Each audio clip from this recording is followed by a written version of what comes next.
Olá, este é o Por Dentro da Política Especial e hoje nós vamos falar sobre ditadura militar com o professor Ítalo Francisco Curcio, que é coordenador de Ética e Cidadania da Universidade Presbiteriana Mackenzie. Muito bem-vindo ao estúdio da TV Assembleia SP. Prazer conversar com o senhor, professor. Prazer é todo meu, Jorge, e é uma alegria estar aqui, poder compartilhar um pouco da nossa história, um pouco daquilo que eu assimilei. E esse compartilhamento é de bom grado e eu reitero meu agradecimento a toda a equipe. Convido o professor e o nosso telespectador a entender um pouco deste período. Nós estamos falando da ditadura 1964-1985. Veja na reportagem de Silvia Garcia. Ditadura militar. A melhor coisa é a democracia para todo o Brasil, é o que eu acho. Por que é bom democracia? Porque a pessoa pode opinar, pode falar sua opinião à vontade e sem correr risco, eu acho. Sem correr risco. O que você se lembra da ditadura, assim, que te passa na cabeça quando eu falo esse nome? Pouca coisa me lembra da ditadura. Muita coisa ruim. Deflagrado o golpe militar contra o governo legalmente constituído de João Goulart, o Jango. A justificativa? A alegação de que havia uma ameaça comunista no país. Viva a amizade dos povos asiáticos, africanos e latino-americanos.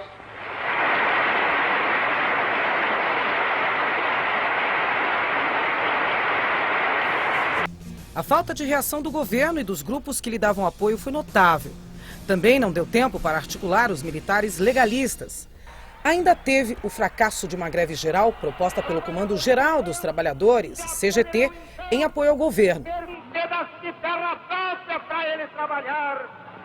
Um conjunto de fatos que ajudou a fomentar o golpe. Jango, em busca de segurança, de Brasília viajou para Porto Alegre. Ele desistiu de um confronto militar com os golpistas e seguiu para o exílio no Uruguai. Só retornaria para o Brasil para ser sepultado em 1976. Repressão de pensamento, repressão dos artistas. Foram vários atos institucionais que colocavam em prática a censura, a perseguição política, a supressão de direitos constitucionais, a falta total de democracia e a repressão àqueles que eram contrários ao regime militar. Você lembra que tinha censura? Lembro. Lembra que aparecia na TV aquela cartinha? Lembro. Lembro e acho que era o correto e acho que deveria ter hoje. Você acha que deveria ter? Coisa que tinha que ser censurado hoje. É. Não poderia ser tudo liberado. Então tem algumas coisas boas. Essa censura tirava esse pessoal sem noção do meio, você entendeu? Hoje, sem noção, hoje está tomando conta. Infelizmente. Então eu acho que até o militarismo hoje eu não acharia ruim, não. O que eu me lembro assim é que as pessoas não podiam falar o que pensavam, não podiam ficar conversando até tarde na rua, que já era, tipo, a polícia já vinha, já pegava e achava que estava fazendo algum complô, alguma coisa contra, né? Será que não tinha um lado bom da ditadura? Pra mim, não. Na minha opinião, não. Já o lado ruim ofusca qualquer coisa que poderia ter tido de bom. E cantando e seguindo a canção, somos todos iguais. 21 anos. Este foi o tempo de duração do período comandado por militares no Brasil. Os ventos da mudança começaram a soprar às 12 horas e 25 minutos, quando emissoras de rádio, televisão, começaram a disparar os detalhes do acontecimento mais esperado das últimas 2 décadas. O ex-governador de Minas, o civil Tancredo Neves, da Aliança Democrática, havia sido eleito naquele instante o novo presidente do Brasil. O presidente civil na presidência da República. Na primeira eleição livre desde 1960. Em reduto obediente aos militares, o mineiro venceu uma disputa indireta que marcaria o fim do comando militar. Professor, o senhor viu na reportagem pessoas associando coisas ruins à ditadura. Parece que essa nova geração, sem sentir a ditadura, sequer sabe o que se trata. Esse período, aliás, muito obscuro da nossa história, está sendo visto e revisto. Aliás, quando se fala em ditadura militar, tem que lembrar, essa é a mais recente. O Brasil já experimentou outras. 1889, derrubando o imperador. E depois 1937 nas mãos de Getúlio Vargas. Mas vamos focar em cima de 1964, 1985, professor. Pois não. Bom, o Brasil, se nós fizermos uma breve retrospectiva histórica, ele teve, como o senhor disse há pouco, ele teve diversos episódios, que nós poderíamos chamar de golpe, poderíamos chamar de movimentos. A própria proclamação da República, como o senhor acabou de citar, em 1889, foi uma deposição, não é, do então imperador. E, posteriormente, pouca gente se lembra o que aconteceu com Floriano Peixoto em relação ao próprio Deodoro. Sim. Quer dizer, porque pouco tempo golpe depois, dentro do golpe. Um golpe dentro do golpe. Quer dizer, então isso ficou marcado, pouca gente faz menção a esta passagem, mas esse foi um exemplo desde o início.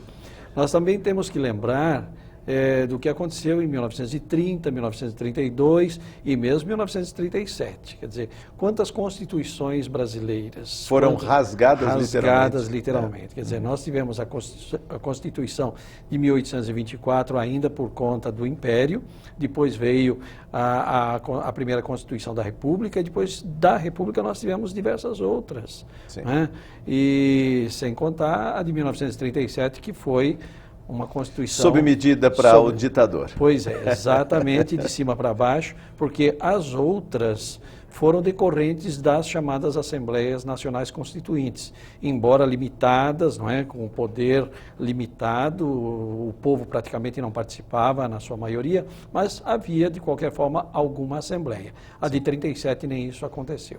Sim. Já subindo para 1964, não é, nós tivemos aí uma movimentação por parte dos militares que acabou depondo um governo, na época, eleito pelo povo. Nós tivemos a eleição do presidente Jânio Quadros, que tinha lá o seu vice, o vice-presidente João Goulart, que assumiu dentro da lei. Então, houve a renúncia do presidente Jânio Quadros e assumiu o então vice-presidente em pleno gozo dos direitos políticos. Como mandava a Constituição de então. Exatamente. Então, isso tudo aconteceu, né, dentro daquilo que nós chamaríamos normalidade democrática. Até aí vale uma certa ressalva, porque a democracia nunca é completa, né? A democracia ela vai se construindo aos poucos. Professor, mas há quem diga na questão do militar e o poder que esse golpe ia sendo gestado lá nos anos 50. Getúlio Vargas, com um tiro no peito, teria atrasado, postergado esse golpe em 10 anos. Seria verdade isso também, professor? Veja Os militares queriam o poder porque o Estado do mundo conspirava a favor? Tudo que não está registrado fica na conjectura, não é? Então, obviamente, se nós fizermos aqui, tivéssemos condições de buscar alguns elementos ainda vivos da política dos anos 1950, talvez nós conseguíssemos tirar alguma informação que nos levaria a referendar esta inferência, não é? E aí é que está a dificuldade. Quando nós fazemos uma entrevista com alguém que realmente está disposto a falar, nós também temos que levar em consideração que existe a percepção desta pessoa. Sim. Então, mesmo assim, a visão nós temos de mundo a daquela visão época. de mundo daquela época e dela própria. E a juventude, professor, aliás, comentada, fomentada nas redes sociais, que pede, inclusive, a volta dos militares. O professor presenciou aqui na porta da Assembleia Legislativa um acampamento que está lá desde 9 de julho do ano passado, ou seja, um ano, em frente à Assembleia Legislativa e o Comando Militar do Sudeste, pedindo a intervenção militar, a volta dos militares. Inclusive, o senhor viu um cartaz emblemático, que é um coturno pisando sobre o Congresso Nacional. Esse pessoal não tem noção do que é uma ditadura ou o que vem a ser uma democracia, professor? Com relação a movimentos desse naipe, eu digo o seguinte... São extremismos também, não, né? Independentemente do extremismo, ele precisa ser convicto, porque mesmo o extremismo, se nós comungamos de que existe a liberdade de expressão, eu, embora não concorde com determinadas manifestações, para legitimar a minha manifestação, eu tenho que aceitar a manifestação do outro. Aceitar, respeitar, que não é tolerar, né, professor? Não, principalmente quando existe a baderna, quando existe a agressão. Aí não, aí realmente eu tenho que refutar tudo isso. Agora, o que eu pergunto num movimento como este é qual é a idade desse pessoal, não é? Então, se é um pessoal que tem certa idade, que vivenciou aquela realidade, embora eu possa concordar ou não, eu, de certo modo, digo, olha, ele comeu daquele prato, ele sentiu aquele sabor e ele tem uma saudade daquele tempo. Vamos pensar dessa forma. Agora, alguém que é alimentado por informações que nós não sabemos exatamente quais são os objetivos, eu tenho dúvida com relação a estas manifestações. Por que que determinadas pessoas se tornam convictas por uma ideia, por um pensamento que ele nem conhece direito? Não era uma propaganda de época muito forte do Brasil grande, unido, ou do seja, milagre brasileiro. o milagre brasileiro, que crescia aí 2 dígitos por ano, como Isso é cresce verdade. a China, ou seja, não é um pouco de saudosismo desse Brasil que tinha, parece uma meta, um objetivo? Então, mas o que significa crescer com dívidas e crescer sem dívidas? Ah, bom, essa é a história. Esse é um problema muito sério. Estamos pagando até hoje o preço desse Pois crescimento. E isso também é histórico no Brasil. Até bem pouco tempo nós estávamos pagando ainda a construção do viaduto Santa Ifigênia. Pois é, professor, mas então, a visão das pessoas na enquete feita na rua é que a ditadura está associada a coisas ruins. Aí talvez se fale dos desaparecimentos, mortes. As pessoas não levam em conta a questão do desenvolvimento de um governo centralizado e objetivo na questão de ocupar os seus espaços, né? O Brasil grande teria que ser ocupado pela sua população. Haviam rincões aí inabitados e, por isso, até um certo temor de perder território, não é, professor? A questão é estratégica e a cabeça é militar. Não há dúvida. Nós também, quando analisamos qualquer governo, nós podemos pensar pontos que são considerados bons, pontos que são considerados ruins e pontos que são levados, de certo modo, da mesma forma que qualquer outro governo. Existe o dia a dia. Eu associo muito o governo de uma nação ao governo de uma família. Não é? Quando nós temos uma liderança em casa que é respeitada, esta liderança que é respeitada não é necessariamente uma liderança que trabalha com o chicote. Sim. É uma liderança que disciplina, que organiza, não é? E que faz com que os seus membros assimilem a importância desta organização. E para isso eu não preciso necessariamente ter o chicote na mão. Mas, professor, está aí também a semeadura do ódio nas redes sociais, quando se pede a volta dos militares por um princípio de autoridade. Tem muita gente que acha que o país está em plena baderna. Aliás, a corrupção campeando, dizem as notícias, a mídia está aí todo dia explorando algum tipo de escândalo e, de alguma maneira, até nas relações entre as pessoas, a relação com a cidade, a relação com a coisa pública, professor. Isto, eu particularmente considero isso como uma insegurança pessoal. Insegurança pessoal. Insegurança Quer dizer, pessoal. quando se precisa da autoridade de fora, porque as pessoas não respeitam as leis, não são capazes de se organizar. Quer dizer, eu talvez estaria me traindo, não é? De repente eu vejo que pela lei do menor esforço, eu consigo determinadas benesses e eu sou levado a isto. Não, eu tenho que ser condizente. Se eu reivindico a ética e a moral, eu tenho que ser o primeiro. Praticar. Não é? Eu lembro de uma frase que me persegue muito, a frase de Francisco de Assis. Ele dizia, ou disse certa vez, pregue o tempo todo e, se necessário, use palavras.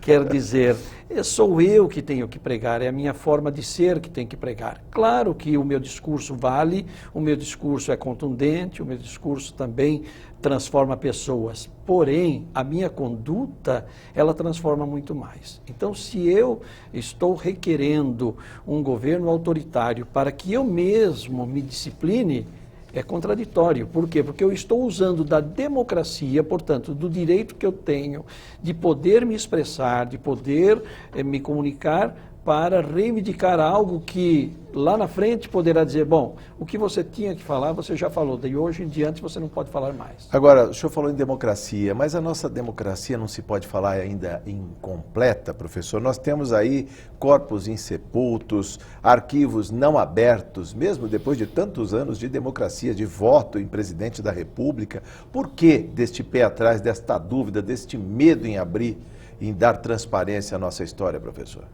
Isso é cultural. Isso é cultural. Nós ainda receamos o passado. Temos receio do passado. São fantasmas que estão aí? São fantasmas. Por quê? Porque existe o receio. E aí eu trago a insegurança não somente para o povo, para a massa popular, mas para os dirigentes também. Sim. Os dirigentes têm receio de abrir os arquivos? De abrir, certamente. Por quê? Porque eles mesmos talvez não saibam tudo que está lá dentro. E quando alguém deve alguma coisa, ele teme, porque de repente eu poderia aparecer. O tempo faz isto melhorar. Sim. Então, veja, por exemplo, a nossa democracia, ela é uma democracia que está amadurecendo, mas no mundo inteiro, a democracia, ela nunca se completa. A democracia, é um processo. É sempre um processo. Eu, por exemplo, não gosto muito, respeito aqueles que utilizam e usam esta expressão, mas eu particularmente não gosto. 1988, ano da redemocratização. Não existe redemocratização. Eu penso que o Brasil teve uma democratização a partir de 88. Vamos lembrar mais algumas partes da nossa história. Quando que a mulher teve o direito do voto no Brasil? 1932? 1932, exatamente. Ora, um país pode ser chamado de um país democrático, ou uma nação é democrática, onde uma parcela da população não pode votar, mas tem que contribuir. Aliás, parcela considerável, porque as mulheres hoje são mais de 50% da população. Quando que os analfabetos começaram a votar no Brasil? 1988, há pouco tempo. Pouco tempo. Pois é, o analfabeto pagava imposto. Como é que eu posso dizer redemocratização se nós não éramos democráticos? Analfabeto não votava, mulher não votava, e detalhe, até meados do século XX, até por volta de 1950, pobre não votava. Era censitário o voto, literalmente. E por ser maioria negra, o negro não votava, porque o negro, a maioria, era pobre. Sim. Então, veja bem... Nem o título de eleitor não tirava. Tinha título de eleitor. Professor, uma provocação. Quando se pretende apagar a memória? Eu vou pegar aqui uma lei que foi aprovada na Câmara Municipal que troca o nome do elevado Costa e Silva, presidente Costa e Silva, para presidente João Goulart. Qual é o interesse de mudar? Aliás, não corremos o risco de errar os mesmos erros por falta de registros, ou seja, a gente vai apagando a nossa memória, não? Não vai ser mais viaduto Milton Tavares de Souza, não vai ser mais João Goulart, cada governo vem e muda o nome, professor, para que isso? Aí é uma opinião pessoal, eu particularmente penso que não há necessidade de se ter uma troca de nome, não é, num logradouro público. Não é? Por quê? Porque se num determinado momento aquele nome representou uma homenagem, hoje pode não representar mais a homenagem, mas representa algo. Sim. Isso aconteceu no Chile, por exemplo, a Avenida 11 de Setembro mudou de nome. Mas por quê? Porque 11 de Setembro remetia ao golpe, à queda do Allende. Quer dizer, então se tirou, tudo bem. Então, se tira o nome, por quê? Porque 11 de setembro era alusivo a uma homenagem, a uma data. Como nós, por exemplo, ainda temos o viaduto 31 de março aqui no Parque Dom Pedro. Quer dizer, vamos mudar o nome de 31 de março para que dia? Para 9 de julho? Mas 9 de julho nós já temos a avenida. Aliás, outra coisa estranha, num país tão grande como o nosso, não é? Num território tão amplo, que vive crescendo e nós temos logradouros novos cotidianamente, eu acho desnecessário até repetir nomes. Nós temos aqui, eu não vou citar por uma questão de delicadeza, determinadas pessoas que foram homenageadas mais que uma vez. É no viaduto, é no túnel, é na ponte, é no sei. Quer dizer, a mesma pessoa, nós temos pessoas ilustres que podem ser homenageadas. Ora, eu particularmente penso que não precisamos trocar o nome de Avenida Castelo Branco ou de Avenida Marechal Humberto de Alencar Castelo Branco, como existe em Guarulhos ainda hoje, nem da rodovia, não é? Castelo Branco. A própria Marginal, Humberto de Alencar Castelo Branco. A própria Marginal, ou então o elevado Costa e Silva. Que os paulistanos carinhosamente chamam de Minhocão. De Minhocão, quer dizer, já tem um apelido, enfim. Eu, particularmente, penso que não há necessidade. Eu posso pensar, este nome, para mim, pode representar uma homenagem ou não, mas ele representa um fato histórico. Professor, a 5 minutos do encerramento da nossa profícua conversa, eu quero fazer uma provocação. Como não repetir esses mesmos erros? Vamos pegar antes de 64 um pouquinho. corrupção, pluralidade de partidos, a gente vivencia isso hoje também. Sem dúvida. A corrupção aí nas páginas dos jornais e também muitos partidos políticos, pouco orgânicos, pouco ideológicos, mais de 30 partidos, 35 partidos registrados, ou seja, parece que a política está fraturada, há um certo desalento com a política. A gente não corre o risco também de procurar outros caminhos que não a democracia, a política, professor? Isso é um risco. Veja, é um risco e muitas vezes dá a impressão até que é tentador, não é? Afinal de contas, precisamos encontrar uma solução. Sim. Porém, se nós ainda nos detivermos, não é, na perseverança da busca pelo melhor por meio dos canais democráticos, eu particularmente vou por este caminho. Nós temos a liberdade de poder escolher os nossos dirigentes. Precisamos ter a memória, não é? Sim. A memória. Em quem votamos? Ele me decepcionou? Não será mais eleito. Pelo menos não terá meu voto. É isso que eu tenho que pensar. Ora, se eu simplesmente vou, no dia da eleição, manifestar o meu voto para cumprir uma exigência legal, Sim. e não uma exigência cívica, eu começo errando. Eu tenho que ir convicto. Eu considero o dia das eleições um dia de festa. Mas dizem que as eleições estão ficando tristes, professor. Primeiro, porque ela é eletrônica, ou seja, muito rápido o voto, você não assimila sequer a foto que lá está, antes do barulhinho final lá do sim. Outra também, a série de impedimentos, ou seja, o tamanho do cartaz, a maneira como o candidato se expõe para o eleitor, muitas restrições, ou seja, parece que a pessoa já vai engessada para a urna para cumprir uma obrigação legal e não uma festa democrática como era no passado, professor. Isso é falta de cultura política. Por quê? Porque nós, no dia da eleição, ou nos dias que antecedem a eleição, precisamos certamente conhecer os candidatos. Sim. Ora, qual foi a minha preocupação prévia do conhecimento desses candidatos? Veja que mesmo sem entrarmos no período eleitoral para o próximo evento, né, pleito aqui do dia para a 2 de prefeitura, outubro, 2 de eleição outubro, municipal. para a prefeitura de São Paulo, nós já estamos, não é, tendo informações dos supostos candidatos. Sim. Eu pergunto, quantos de nós já teve o cuidado de buscar uma simples biografia de cada um desses sujeitos? Ou simplesmente ouvimos alguém dizer, não, esse sujeito é bom, vai e vota nele. Ou então o contrário. Quando se diz sempre, são sempre os mesmos. São sempre os mesmos. Por que eu vou ficar escolhendo se são sempre os mesmos? Por que são os mesmos? A política aos políticos. Pois é. Ou os aventureiros, professor, esse que é o problema também. Eu costumo também, dizer né? para os meus alunos não confundir democracia, não é? Porque algumas pessoas usam a etimologia de forma errada e lembram de que demo vem do demônio. Não, demo é povo. É povo, né? Não é? Demo é povo. Quer dizer, é o governo do povo. E é do povo para o próprio povo. Aliás, como é que o senhor sente junto ao meio acadêmico, junto aos alunos e até aos colegas professores também, esse sentimento que devia contagiar as pessoas, que é da política, dos partidos, abraçando causas, ou seja, defendendo o bem comum, professor? Senão está cada vez mais difícil encontrar um homem de bem que ingresse na política. Ela nunca vai se renovar.